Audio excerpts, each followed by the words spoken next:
नमस्ते दोस्तों, आपका गोल्ड प्राइस टुडे न्यूज में स्वागत है। और हम लोग चर्चा कर रहे हैं सोने चांदी के भाव की। मैं हूं वीरेंद्र व्यास और आप लोग देख रहे हैं इंडिया का number one jewellery digital media का platform gold price today news.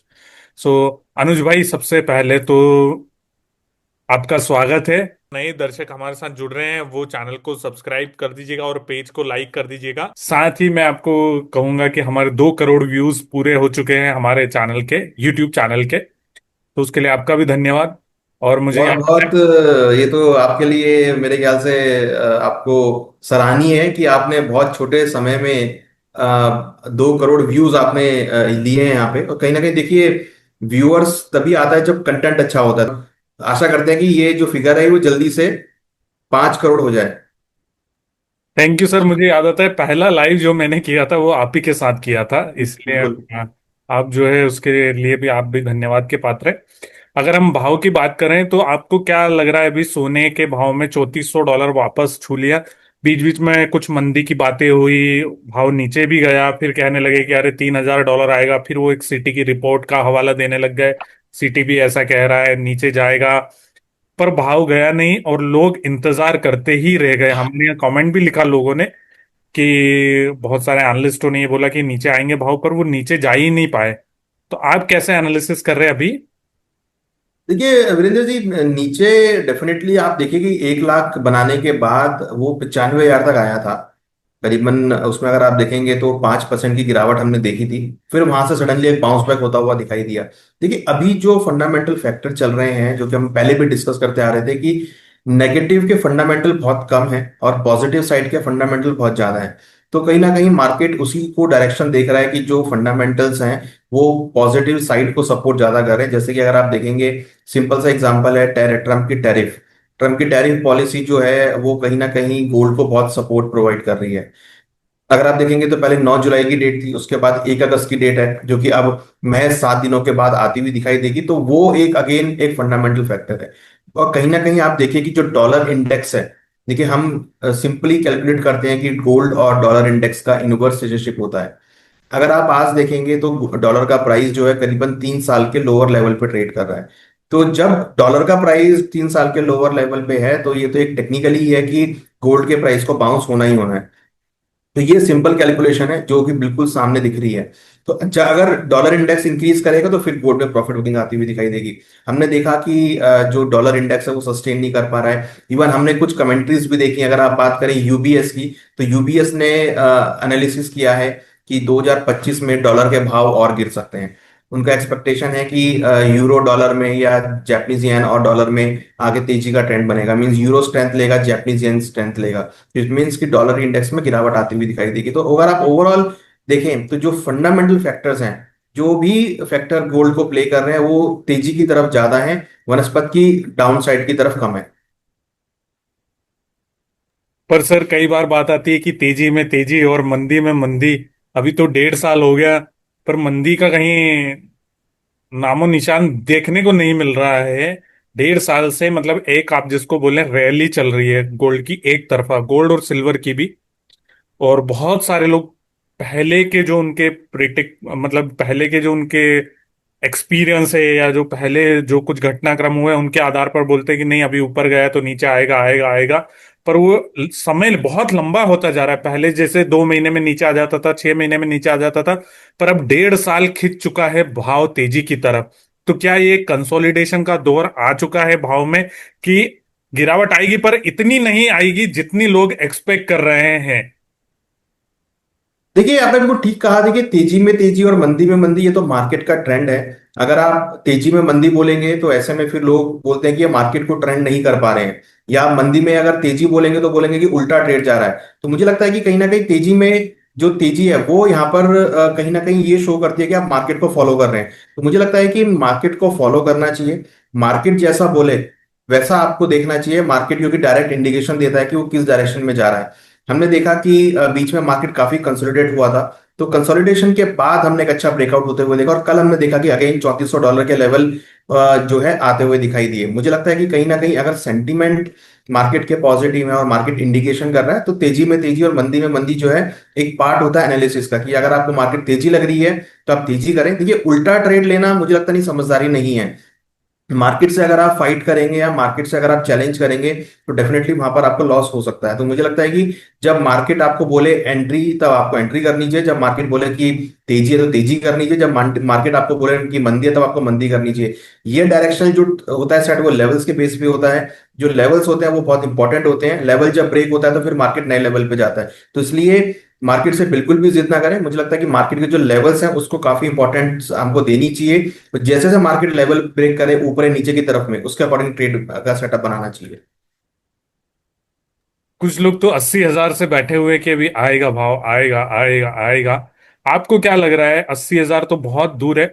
अभी नॉर्मल ट्रेंड में अगर हम डिसाइड करें या डिस्कस करें, 94-95 हजार की उम्मीद लगती है कि आपको 94 हजार के नीचे, 95 हजार के नीचे भाव कहीं ना कहीं जा सकते हैं? क्योंकि यहां से अगर अभी 99 हजार है तो 4-5 हजार रुपए की गिरावट। देखिए अभी 27, देखिए 27 जून का मैं आपको बताऊं, 27 जून को इसने लो बनाया था 94,951 का। तो देखिए ये, और उससे पहले इसने हाई बनाया था 1,01,078 का, ये बनाया था 16 जून को। तो 16 जून और करीबन आप देखिए 27 जून, तो करीबन 10 दिनों के अंदर इसने करीबन 5,000 पॉइंट की गिरावट दिखाई थी। उसके बाद ये दोबारा यहाँ पे बढ़ना चालू हुआ है। तो ऐसा नहीं कि गिरावट नहीं है, गिरावट आती है। बीच में भी अगर आप देखेंगे तो एक बार इसने 99,000 का हाई बनाया था, उसके बाद वापस नीचे करेक्ट हुआ था, 90,890 का लो बनाया था। उसके बाद वापस उठ के नया हाई बनाया 1,01,000 का, देन इसने लो बनाया 94,951 का। तो ऐसा नहीं कि गिरावट नहीं आती है, 4-5% की गिरावट इसमें हमेशा आई है। जब भी हाई बनाया है इसमें, और वो 4-5% की गिरावट इसमें रहेगी। तो जब भी 4-5% ये नीचे गिरता है तो वहां पे सडनली बाइंग बैक, जो बाउंस है वो देखने को मिलता है। तो मुझे लगता है कि देखिए गोल्ड का जो ट्रेंड है वो इसी तरीके का है। कोई बड़ी मंदी जो हमने 2011-12 में देखी थी, वैसी मंदी मुझे लगता नहीं है कि कोई यहाँ पर देखने को मिलेगी। कोई भी 5 से 10% का करेक्शन आता है तो वो बाइंग अपॉर्चुनिटी होगी। 5 से 10% का करेक्शन आता है तो बाइंग अपॉर्चुनिटी होगी। तो अभी क्या लग रहा है आपको, भाव की ट्रेजेक्टरी किधर है? मान लीजिए हम लोग चर्चा करें अगले 2-3 महीने की, या अभी अगले हफ्ते भी इवेंट्स हैं, फेड की बैठक है, टैरिफ की डेडलाइन है, और आने वाले जो महीना है वो भी कुछ ना कुछ उठापटक जारी रहने ही वाली है। तो अभी क्या लग रहा है आपको, क्या मतलब ट्रेंड क्या दिखा रहा है? देखिए एक तो आज फेड चेयर पोवेल की स्पीच है, वो बहुत इंपॉर्टेंट है। इवन अगर आप देखेंगे तो ट्रम्प और पोवेल के बीच में काफी अनसर्टेनिटी बन गई है। वो भी एक बहुत बड़ा कंसर्न है जिसको हमें ध्यान रखना चाहिए, क्योंकि जब तक ये अनसर्टेनिटी बनी रहेगी तब तक गोल्ड के प्राइसेस को सपोर्ट मिलेगा। उसके बाद अगर आप देखेंगे तो बहुत सारे डेटा भी हैं। होम सेल्स के डेटा है, क्रूड की इन्वेंट्री है, देन उसके बाद अगर आप देखेंगे तो कहीं ना कहीं अनएम्प्लॉयमेंट क्लेम्स का डेटा है। देखिए डेटा बहुत सारे हैं यूएस के अंदर, न्यू होम सेल्स है, नेचुरल गैस इन्वेंट्री है।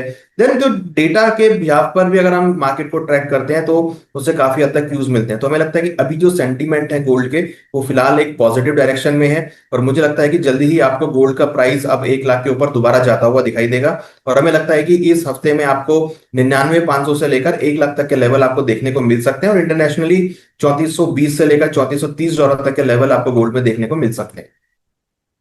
ऊपर और नीचे के मेक और ब्रेक लेवल क्या है? कहाँ से लोगों को लगना चाहिए कि यहाँ से अब थोड़ा गिरावट आ सकती है? और ऊपर तेजी का कौन सा रेसिस्टेंस है वो बता सकते हैं? दो हाँ देखिए बिल्कुल, लाइन। डाउन साइड में 97,000 का एक अच्छा सपोर्ट है। अगर 97,000 मार्केट ब्रेक करता है तो फिर वहां पर आपको 96,000 से लेकर 95,000 तक के लेवल देखने को मिल सकते हैं। तो 97,000 का लेवल आप एक अच्छा सपोर्ट जोन बना लिया है। तो मुझे लगता है कि उस लेवल को वेट करना चाहिए, उस लेवल को आपको वॉच करना चाहिए। हायर साइड की अगर बात करें तो करीबन 99,800 के आसपास एक अच्छा रेजिस्टेंस है। अगर वो ब्रेक होता है तो फिर मुझे लगता है कि वो 1 लाख के घर में जाता हुआ दिखाई देगा। तो 99,800 से लेकर 97,000 ये लेवल मुझे लगते हैं कि इस रेंज के बीच मार्केट मूव कर सकता है। और जो भी डिप मिलता है हमें लगता है कि 97,000 के स्टॉप लॉस के साथ बाई का ट्रेड बनाना चाहिए। चांदी में कैसे देख रहे हैं? चांदी ने भी जो अपना ऊपर का लेवल है अहम जो था वो तोड़ दिया है। पहले हम 29 डॉलर की बात करते थे कि 29, 28, 29 डॉलर बहुत अहम लेवल है। अब वो चांदी 39 डॉलर के भी पार कॉमेक्स फ्यूचर्स में जा चुकी है, और कल ही 39 डॉलर के आसपास स्पॉट में भी थी। तो चांदी को कैसे देख रहे हैं? अब चांदी किधर की तरफ जाने वाली है? कुछ लोग मुझे फोन करके भी पूछते हैं जो पर्सनल फैमिली हैं, और वो लोग भी, कि अभी भी क्या खरीदने का टाइम है? चांदी में बचा है, खरीदनी चाहिए? देखिए, चांदी की का अगर कहानी आप देखेंगे तो थोड़ी सी डिफरेंट है गोल्ड के मुकाबले, क्योंकि गोल्ड अपना हाई ब्रेक कर चुका है, बट चांदी ने अभी तक अपने हाई ब्रेक नहीं करे हैं। चांदी का अगर आप देखेंगे तो 13 साल का हाई था $37 का, जिसको ब्रेक किया है। अगर आप देखेंगे तो अब जो नेक्स्ट हाई है वो करीबन 2011 का है, जो कि $49.88 के आसपास का है। तो वो अभी भी ब्रेक करना बाकी है। मुझे लगता है कि वो भी लेवल यहाँ पर ब्रेक होता हुआ दिखाई दे सकता है। मगर चांदी की अगर आप बात करेंगे तो यहाँ पे टैरिफ से काफी इंपैक्ट हुआ है। साथ में इंडस्ट्रियल डिमांड यहाँ पे चांदी की बहुत बड़ी है। और साथ में जो गोल्ड के मोमेंटम हुआ है, जो गोल्ड के प्राइस बढ़े हैं, उसकी वजह से चांदी की जो ज्वेलरी की डिमांड है वो यहाँ पर निकल कर आई है, जिसकी वजह से चांदी की डिमांड भी बढ़ी है। तो चांदी की डिमांड अब ज्वेलरी में, इंडस्ट्रियल मेटल्स में और साथ में यूसेज के अंदर काफी इंक्रीज हुई है, जिसकी वजह से चांदी के भावों को सपोर्ट मिला है। इनफैक्ट अगर आप देखेंगे तो रिसेंटली मैक्सिको के ऊपर भी टैरिफ लगे हैं। तो मैक्सिको भी बहुत अच्छा सप्लायर है सिल्वर का, तो उसकी वजह से भी सिल्वर के भावों को सपोर्ट मिला है। कॉपर के ऊपर अगर आप देखेंगे तो टैरिफ लगा है, उससे कहीं ना कहीं सिल्वर के प्राइसेस को इन्फ्लुएंस सपोर्ट मिला है। तो अगर आप देखेंगे तो चांदी की जो स्टोरी है वो थोड़ी सी डिफरेंट है गोल्ड के मुकाबले। और मुझे लगता है कि चांदी में जो कंटिन्यूटी बना है ये तेजी का, ये आगे भी कंटिन्यू रहेगा। कहीं ना कहीं आपको कुछ गिरावट देखने को मिलेगी 5 से 10% के आसपास की। तो वो एक काफी अच्छा अपॉर्चुनिटी होगी, जो कि मुझे लगता है कि चांदी में आपको दिवाली तक हम एक्सपेक्ट कर रहे हैं कि 1,20,000 से लेकर 1,25,000 तक के लेवल आपको चांदी में देखने को मिल सकते हैं दिवाली तक। पर अनुज भाई, 5 से 10 हजार मतलब 10 हजार की मंदी देखिए, अभी। 10,000 कोई बड़ी बात नहीं है चांदी के लिए करेक्ट होना, 5 से 10,000। अगर ये आपको 1,07,000, 1,05,000 के आसपास के लेवल मिलते हैं, क्योंकि देखिए जो इन्वेस्टर होता है वो इसी तरह की गिरावट को सोचता है कि इतनी बड़ी गिरावट आनी चाहिए, तभी वो खरीदारी करता है। ट्रेडिंग पॉइंट ऑफ व्यू से तो आप लेकर उसको बेच सकते हैं, क्योंकि आप देखिए आज के टाइम में, पहले मुझे ध्यान है अगर आप आज से करीबन 2011-12 की बात करेंगे, तो उस टाइम हम 30-30 रुपए के लिए वेट करते थे कि 30 रुपए मूव करेगा तो हम निकल जाएंगे। वो 30 रुपए मूव करने में पूरा दिन लगा देता था। आज के अगर आप आज की बात करेंगे तो आज 500 रुपए का कोई बड़ा रहेगा, आधे घंटे के अंदर 500 रुपए ऊपर नीचे हो जाते हैं। तो ट्रेडिंग के लिए वो है, बट अगर कोई इन्वेस्टर है जो जनरली पूछता है कि क्या ट्रेड करना, तो मुझे लगता है कि उनको थोड़ा वेट एंड वॉच करना चाहिए। कोई गिरावट आए तो वहां पर लेना चाहिए, बट हाँ, अगर कोई बड़ी गिरावट आती है तो बहुत अच्छी बाइंग अपॉर्चुनिटी होगी, जहां पर आप लॉन्ग टर्म के लिए इन्वेस्टमेंट कर सकते हैं। बट मैं ये भी कहता हूं कि गोल्ड और सिल्वर एक प्रोसेस है, ये कोई इन्वेस्टमेंट नहीं कि आप पूरा अमाउंट इसमें डाल दें। आप इसमें हर एक छोटी गिरावट पर एक स्मॉल क्वांटिटी ऐड करते चलिए। धीरे धीरे आप इसका पोर्टफोलियो एसआईपी के फॉर्म में बनाते चलिए। हमने ये लास्ट वीक भी डिस्कस किया था, जब भी करीबन 1,12,000 के आसपास था।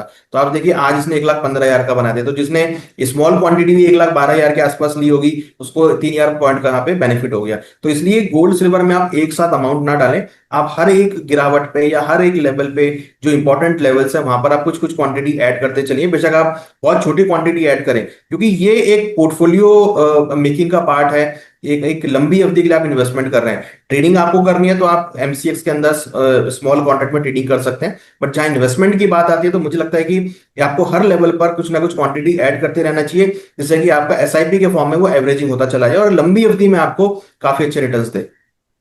चांदी के मेक और ब्रेक लेवल क्या है अनुज भाई?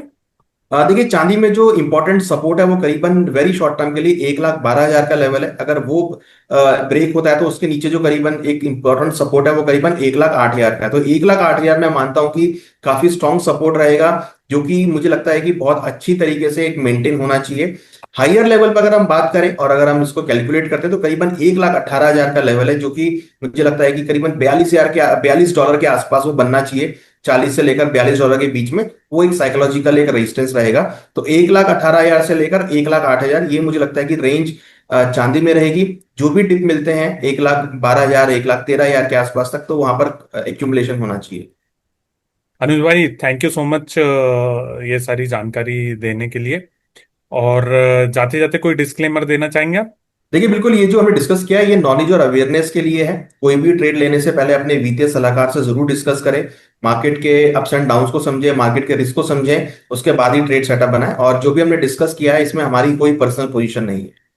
सो दोस्तों, ये वीडियो जानकारी के पर्पज से बनाया है हम लोगों ने। अगर आप कुछ भी खरीद बिक्री करते हैं तो अपने वित्तीय सलाहकार की राय लीजिएगा।